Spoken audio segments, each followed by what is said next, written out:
Nagsimula ang pelikula noong 3102 BC, kung saan sinubukan ng mandirigmang si Ashwatthama na patayin ang hindi pa isinisilang na anak ng isang prinsesa, sa larangan ng digmaan.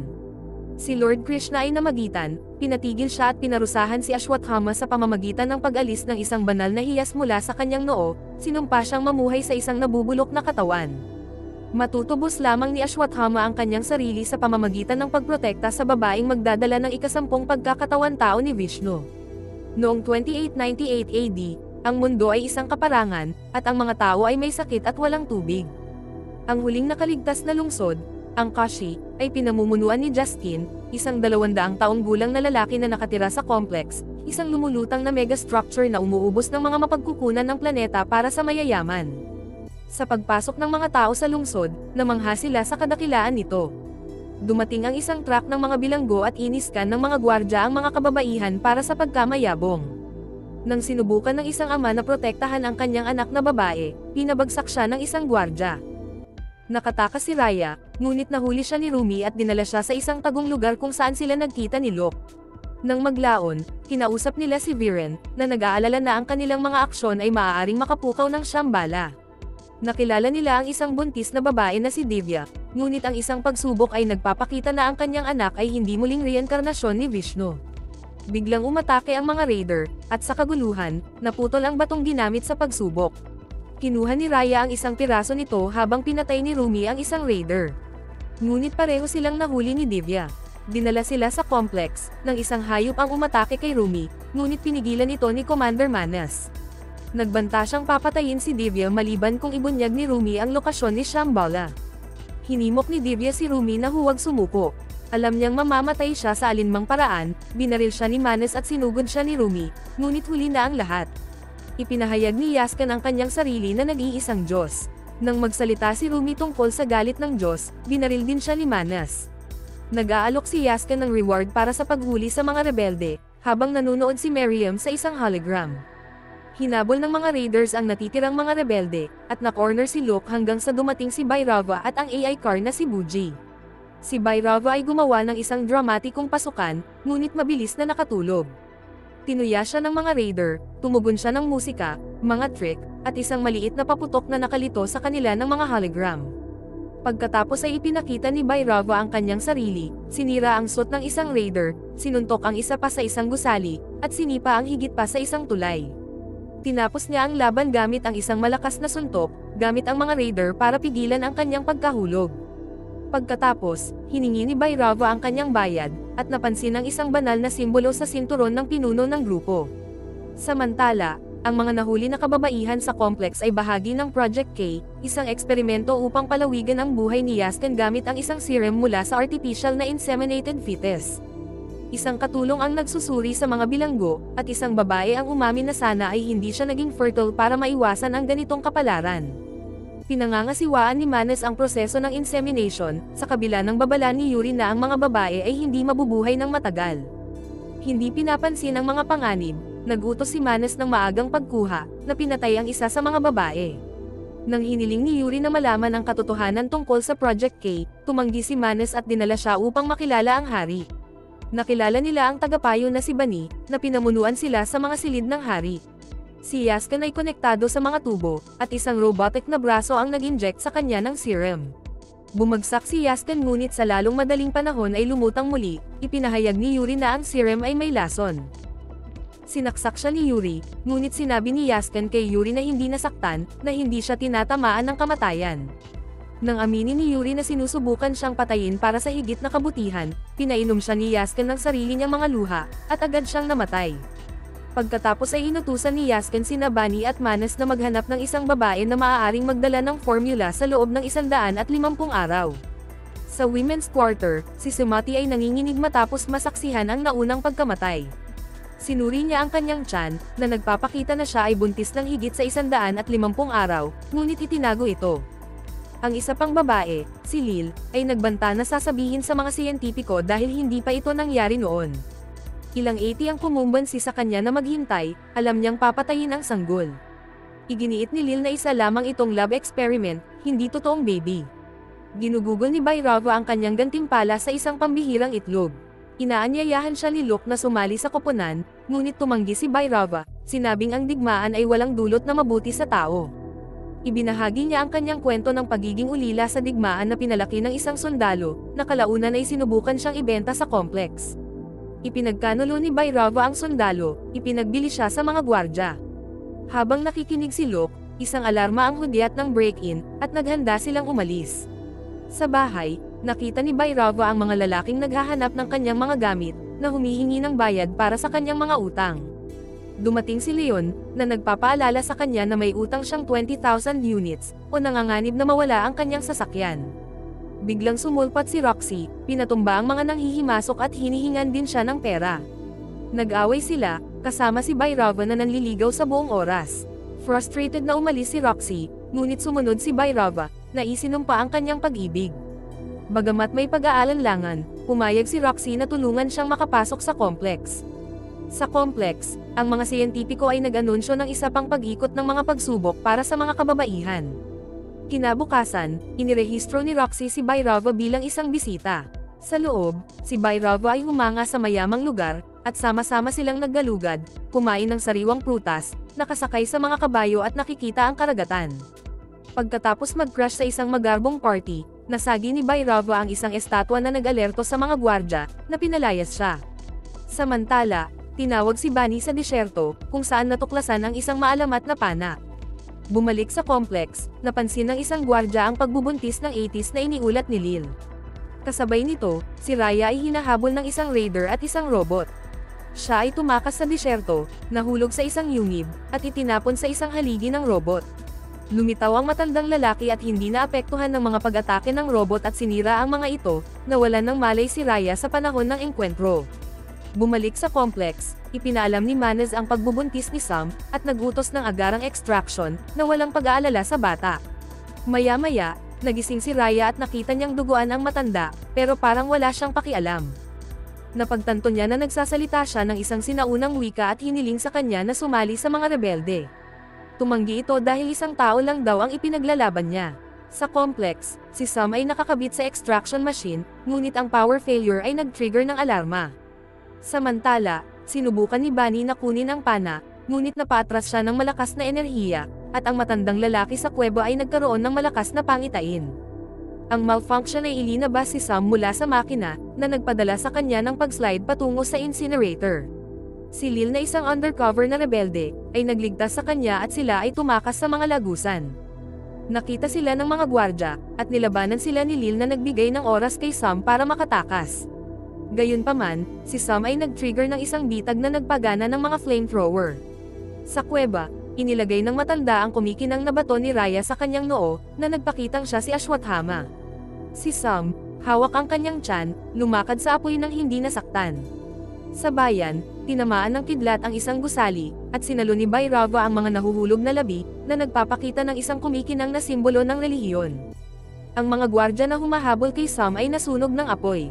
Siya ay bumagsak ngunit iniligtas siya ng mga rebelde bago dumating si Manez. Kinaumagahan, nakilala ni Manez si Bunny, na ipinakita sa kanya ang maalamat na pana. Nang sinubukan ng isang makina na kunin ito, sinira ng kapangyarihan ng pana ang makina. Humingi ng siyentipikong paliwanag si Manez, ngunit nagbabala si Bunny na ang ilang mga bagay ay lampas sa mga makina. Si Sam ay nagising sa isang rebeldeng sasakyan papunta sa Shambhala. Tinanong siya ni Viren tungkol sa Project K, ngunit wala siyang alam, na ikinagalit sa kanya. Sinabi ni Kira kay Sam na si Miriam at ang kanyang mga ninuno ay naghihintay sa kanya sa loob ng maraming siglo. Nang tanungin ang kanyang pangalan, ipinakita ni Sam ang kanyang arms ID, at pinalitan ng pangalan ni Kira ang kanyang pangalan ng Sumati. Ang sasakyan ay pinahinto ng mga raiders, ngunit ang mga rebelde ay nagpanggap na mga scavenger. Ang isang gwardya ay naghagis ng metal sa kotse, na nagpakita na ang sasakyan ay isang hologram. Pinatay ng mga rebelde ang mga raiders, ngunit nag-trigger ng alerto, na napilitan silang tumakas. Natanggap ni Bairava ang alerto. Sa disyerto, hinabol ni Kira ang isang raider sa isang hoverbike, na naghulog ng bomba upang sirain ang kanyang sasakyan. Dumating ang mas maraming raider, at sumiklab ang isang putukan. Nabangga ni Kira ang kanyang bisikleta, ngunit nagawa niyang labanan ang isang raider na sumakay sa sasakyan ng rebelde. Habang sinusubukan ng raider na kaladkarin si Kira, sinagip siya ni Sumati at Adjo, ngunit alam ni Kira na huli na ang lahat. Sinakripisyo niya ang kanyang sarili sa pamamagitan ng pagpapasabog ng bomba para sirain ang mga raider. Si Arjun na nalulungkot ay nagulat ng kanyang pagkamatay kay Viren. Samantala, si Bhairava ay hinabol ng isang debt collector na pinara ang kanyang sasakyan. Si Buji ay nag-transform sa isang sasakyang panghimpapawid upang makatakas, ngunit nag-malfunction at nag-crash pabalik sa isang kotse. Hinabol ng mga drone ang mga rebelde na bumaril sa kanila. Ang isang drone ay bumagsak sa isang rebulto, naputol ang isang kamay na humarang sa kalsada. Pinalibutan ng mga raiders ang rebeldeng kotse, at si Ajo ay binaril. Tulad ng mga bagay na tila wala ng pag-asa, dumating si Raya kasama si Ashwathama. Nagpaputok ang mga raider, ngunit walang nagawa ang kanilang mga sandata. Ginamit ni Ashwathama ang kanyang lakas para ibaluktot ang mga sandata at talunin ang mga raider sa ilang segundo. Pagkatapos ng labanan, lumuhad siya sa harap ni Sumati, kinilala siya bilang tagadala ng susunod na pagkakatawang tao ng Diyos. Pinaputukan sila ng isang raider, ngunit ginamit ni Ashwathama ang metal bilang isang kalasag. Sumali si Bhairava sa laban, mabilis na pinabagsak ang higit pang mga raider, inihagis ni Ashwathama si Bhairava sa lupa, na pinilit siyang gumamit ng mga hologram upang lituhin si Ashwathama. Gayunpaman, mabilis na nahanap ni Ashwathama ang totoong Bhairava at madali siyang nadaig. Sinubukan ni Bhairava na hulihin siya gamit ang mga posas, ngunit nakalaya si Ashwathama at pinasabog ang mga cuffs gamit ang kanyang kapangyarihan. Nagpatuloy ang laban, at muling nadaig ni Ashwathama si Bhairava. Nang malapit na niyang tapusin siya, sinaktan ni Buji si Ashwathama, ngunit pinigilan niya ito gamit ang kanyang paa at sinira ang kotse. Tinangka ni Bhairava na ibagsak ang tulay kay Ashwathama, ngunit siya ay bumangon sa mga labi ng hindi nasaktan. Sinubukan ni Bhairava na ibitag siya ng mga tanikala, ngunit hinatak siya ni Ashwathama pababa ng gusali, sa wakas ay natalo siya. Ang balita ng pagbabalik ni Ashwathama ay umabot sa komplikado, at napagtanto ni Bani na ang hula ay nagkakatotoo. Dapat nilang pigilan ang sanggol ni Sumati bago ang eclipse, o si Yaskan ay nasa panganib. Ang mga rebelde ay bumalik sa Shambhala, kung saan inatake ni Ashwathama ang mga gwardya hanggang sa mapatahimik siya ni Viren, na nagpapaliwanag na sila ay mga kaalyado. Ang ilang mga rebelde ay nagdududa na si Sumati ang pinili, ngunit nagsimula itong umulan sa unang pagkakataon sa mga dekada, na nagpapatunay sa kanyang kahalagahan. Si Sumati ay itinuturing na parang maharlika, at pinagpala siya ng mga matatanda. Inihayag ni Miriam na ang isang kompas na tumuturo kay Sumati ay naging sanhi ng paglaki ng isang puno, kung saan itinayo ang Shambhala. Sa disyerto, nagising si Bhairava na napapalibutan ng mga gwardya na nagpaalam sa kanya na siya ay naka-blacklist at permanenteng pinagbawalan sa complex. Nalungkot na bumalik si Bhairava sa kanyang apartment at handang sumuko. Gayunpaman, nag-alok si Luke na dalhin siya sa Shambhala. Sumang-ayon si Bhairava ngunit sa isang pagbalik-tanaw, ipinakita na siya ay kumikilos sa disyerto, nakipagkasan daw siya kay Manas. Kung mahuli ni Bhairava si Sumati, papayagan siyang bumalik sa complex. Sa Shambhala, ang mga rebelde ay nagdaos ng isang ritual upang parangalan ang kanilang kultura at magpaalam sa kanilang mga napatay na mandirigma. Sa panahon ng seremonya, nakita ni Sumati ang hindi mabilang na mga bangkay sa paligid niya, na nagdulot sa kanya ng pagdududa kung siya ay kabilang doon. Tinanong ni Raya si Ashwathama tungkol sa lumang digmaan, at ibinahagi niya na natalo siya sa isang prinsipe na may banal na pana, ngunit iniligtas siya ng kanyang kapatid na si Karna, ang orihinal na may-ari ng sandata. Samantala, ginagawa ni Bhairava ang kanyang sasakyan upang ihanda ito, para sa paglalakbay patungong Shambhala kasama si Luke. Napansin ni Ashwathama na sinusubukang umalis ni Sumati, sa takot na ilalagay niya sa panganib ang lahat. Kinumbinse niya itong manatili sa pamamagitan ng pagbibigay ng talumpati sa responsibilidad. Dumating sina Luke at Bhairava sa Shambhala, at mabilis na pinatumba ni Bhairava ang mga bantay. Nakaramdam ng problema, sinubukan ni Ashwathama na umalis kasama si Sumati, ngunit ang kanilang landas ay naharang ng isang figura na kahawig niya. Lumaban sila, ngunit hindi nagtagal ay nadaig ni Ashwathama ang peke, inihayag na ito ay si Bhairava gamit ang isang hologram. Sinubukan ni Sumati na tumakas, ngunit iniiwasan ni Bhairava ang mga pag-atake ni Ashwathama at sinunggaban siya. Niligtas ni Ashwathama si Sumati at itinapon si Bhairava sa tulay, ngunit nakabawi si Bhairava gamit ang kanyang hover boots.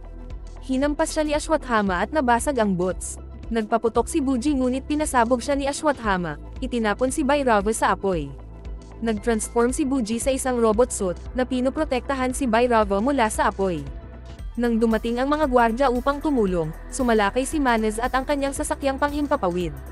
Nilabanan ni Bhairava si Ashwathama, At kahit na saglit silang nagpumiglas, itinapon ni Buji si Ashwathama.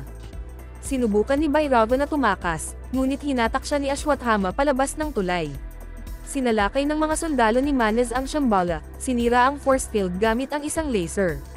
Lumaban ang mga rebelde, pinabagsak ang mga sasakyang panghimpapawid ng kaaway gamit ang isang shockwave na kanyan. Lumaki ang labanan habang ang mga rebelde ay gumagamit ng mga hoverbike at mga kalasag. Sa gitna ng kaguluhan, sina Bhairava at Buji ang nagligtas ng mga kababaihan mula sa mga labi. Hinarangan ni Ashwathama ang flamethrower ni Bhairava at itinali si Buji, dahilan para mabangga ito. Sa larangan ng digmaan, pinaputok muli ni Manas ang laser, na nadaig ang mga rebelde. Si Sumati ay inilagay sa isang sasakyang panghimpapawid upang makatakas, ngunit si Miriam ay gumamit ng mga lotigo ng enerhiya upang ibagsak ang isang barko ng kaaway. Nang mapagtantong papatakas si Sumati, pinasabog ni Manas ang sasakyang panghimpapawid, na naging sanhi ng pagkahulog ni Miriam. Habang tumatakas si Sumati, nahuli siya ni Manas gamit ang mechanical harness. Isang drone ng rebelde ang nagligtas kay Sumati, ngunit nilabanan ni Miriam si Manas at napatay. Ang drone ni Sumati ay binaril, at siya ay nahulog. Nahawakan siya ni Ashwathama, ngunit nadulas siya. Sumunod na nahuli siya ni Bhairava, at hinawakan ni Ashwathama ang kanyang mga binti. Hinatak sila ni Ashwathama pabalik sa tulay at pinaalis si Bhairava. Ginamit ng kaaway si Ashwathama habang kinuha ni Manas si Sumati at dinala siya sa kanyang barko. Sumisigaw si Ashwathama sa pagkadismaya habang nasusunog ang sagradong puno. Isang nahulog na dahon ang dumapo sa kanyang tungkod, na bumaba sa kamay ni Bhairava. Gumising si Bhairava bilang si Karna, ang kapatid ni Ashwathama. Nang na-unlock ang kapangyarihan nito, nagpaputok ng apoy si Bhairava sa sasakyang panghimpapawid ng kaaway, pinahinto ang isa gamit ang kanyang kamay at ibinalik ito. Hinarangan niya ang lahat ng paparating na apoy at sinira ang mga barko sa paligid ng tulay. Naalala ni Ashwathama ang huling labanan ng lumang digmaan habang sinisingil ni Manas ang kanyang kanyon. Tumalon si Bhairava, hinarang ang putok at pinatay si Manas kasama ang mga tauhan. Ang kapangyarihan nito ay bumagsak sa mga barko ng kaaway, at si Bhairava ay nakatakas kasama si Sumati bago gumuho ang tulay. Habang bumabagsak ang tulay, bumalik sa normal si Bhairava. Walang kamalay-malay sa nangyari, tumalon siya sa Buji upang tumakas kasama si Sumati, ngunit nakalaya si Ashwathama at sinubukan silang tigilan. Pagkatapos ng pakikibaka, nag-activate si Buji ng dagdag na kapangyarihan, at lumipad sila palayo.